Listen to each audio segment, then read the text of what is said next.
जिस प्रकार से हम मनुष्य अपने निजी स्वार्थ के लिए पर्यावरण के साथ खिलवाड़ कर रहे हैं, वैसे ही मौसम में अनेकों परिवर्तन हमें हमेशा चुनौती दे रहे हैं और लिहाजा कहीं अधिक तापमान तो कहीं भारी बारिश, कहीं जंगलों में आग तो कहीं चक्रवाती तूफान जैसी प्राकृतिक आपदाएं लगातार जनजीवन को अस्त व्यस्त कर रही हैं। फिलहाल आज के इस एपिसोड में हम लोग वर्तमान में बढ़ते तापमान पर चर्चा करने वाले हैं। नमस्ते साथियों, मैं हूं अमर और आप देख रहे हैं आरपी टारगेट एजुकेशन से एपिसोड विज्ञान दर्शन। आपको बता दें कि इस साल आसमान, धरती और हवा तीनों ही आग उगल रहे हैं। भयानक गर्मी पड़ रही है और हो सकता है कि 2024 इतिहास का सबसे गर्म साल घोषित हो।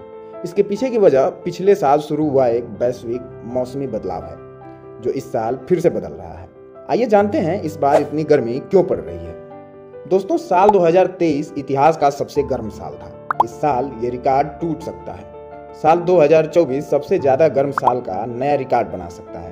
पिछले साल धरती वैज्ञानिकों की गणना से भी 0.2 डिग्री सेल्सियस ज्यादा गर्म थी। नासा के क्लाइमेटोलॉजिस्ट गैविन स्मिथ कहते हैं, पिछले साल ने वैज्ञानिकों को हैरान किया। हमें इस साल भी यही उम्मीद है। गैविन आगे बताते हैं कि दुनिया में 40 साल से मौसमी बदलावों पर स्टडी की जा रही है। सैटेलाइट डेटा मिल रहे हैं। इन 4 दशकों के इतिहास में वैज्ञानिकों को तापमान ने जो धोखा दिया है वो कभी नहीं हुआ। पिछले साल की सारी गणनाएं फेल हो गईं। 2023 का हर महीना रिकॉर्ड तोड़ गर्म था। पारा नीचे आने का नाम ही नहीं ले रहा था। गैविन बताते हैं कि 2023 में रिकॉर्ड तोड़ गर्मी के पीछे अल नीनो इफेक्ट था। अब स्थिति ये है कि हम गर्मी और तापमान के एक अज्ञात क्षेत्र में पहुंच गए हैं। हमें नहीं पता कि अगला तापमान कितना बढ़ेगा या कितना घटेगा। 4 साल में ऐसी घटनाएं घटी हैं जिन्होंने धरती के तापमान को बढ़ाया है। जैसे 2020 में सतह को ठंडा करने वाले एरोसोल्स की मात्रा कम आई है। 2022 में हुंगा टोंगा ज्वालामुखी फटने की वजह से गर्मी पड़ने वाले भाप की मात्रा बढ़ी। इसके बाद 2023 में अल नीनो का आना, सूरज का गर्म होना, इस समय वह सबसे ज्यादा गर्म होने वाले सोलर साइकिल में चल रहा है। इसकी वजह से बाढ़, सूखा, जंगली आग, तूफान आ रहे हैं। आइए जानते हैं आखिर अल नीनो होता क्या है। अल नीनो असल में ENSO क्लाइमेट साइकिल का हिस्सा है। यह भूमध्य रेखा पर पूर्व की दिशा में चलने वाली गर्म हवाएं होती हैं जो प्रशांत महासागर की सतह को गर्म करती हैं। यह गर्म पानी फिर अमेरिका से एशिया की तरफ बढ़ता है। जैसे जैसे गर्म पानी तेजी से आगे बढ़ता है, गर्मी बढ़ती जाती है। उसकी जगह नीचे ठंडा पानी आ जाता है, फिर वो गर्म होकर आगे बढ़ता है। आखिर अल नीनो इतना गर्म क्यों होता है? अल नीनो का हीट मैकेनिज्म यानी गर्मी बढ़ने की प्रक्रिया पूरी दुनिया के मौसम को बदलती है। इसकी वजह से समुद्री सतह का तापमान बढ़ता है। इसकी वजह से वायुमंडलीय तापमान बढ़ता है। समंदर अपनी गर्मी वायुमंडल में रिलीज करता है। इसकी वजह से मौसम बदलता है, जिससे चरम मौसमी आपदाएं आती हैं, वो भी बिल्कुल अचानक। अभी जो अल नीनो चल रहा है उसकी शुरुआत 2023 में हुई थी। यह इस साल अपने अधिकतम स्तर पर रहेगा, इसलिए पूरी दुनिया में भयानक गर्मी पड़ेगी। अल नीनो का साथ दे रहा है इंसानों द्वारा पैदा की जा रही कार्बन डाइऑक्साइड और अन्य ग्रीन हाउस गैसें, जो जलवायु परिवर्तन और तापमान बढ़ाने में मदद कर रही हैं।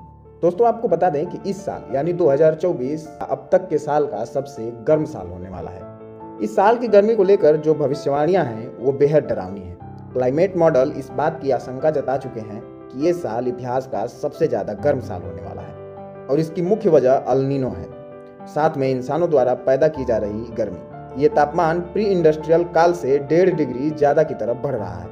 ये तापमान कई देशों के मौसम, इकोसिस्टम और इंसानी समाज को बदल देगा। इससे चरम मौसमी आपदाएं आएंगी। अब आइए जानते हैं कि भारत पर अल नीनो का क्या प्रभाव पड़ने वाला है। भारत का मौसम सबसे ज्यादा मानसून से प्रभावित होता है, उसके हिसाब से बदलता है।